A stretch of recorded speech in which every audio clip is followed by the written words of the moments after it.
Sizlar televizorda ko'radigan shoularni backstage'da nima bo'lishini men sizlarga hozir aytib beraman. Hozir gap maska shou haqida bo'ladi va bu уже 3-qism.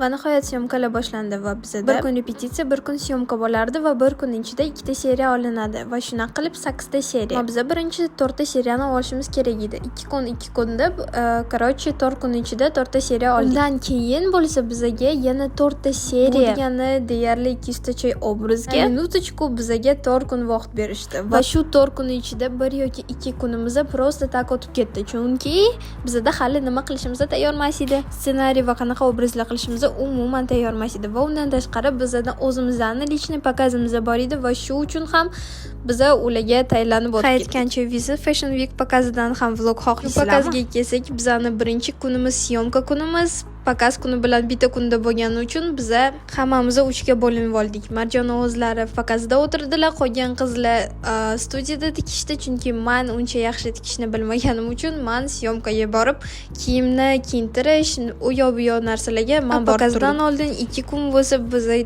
kechqurungacha ishladik. Amirjonni uxlamasdan daja ishladik. Ertasi kuni ular bozorga ketib olinadigan narsalarni olishga ketadigan kunlari daja har bitta detalini bizga tushuntirish uchun videoga olib tushuntirib berdilar.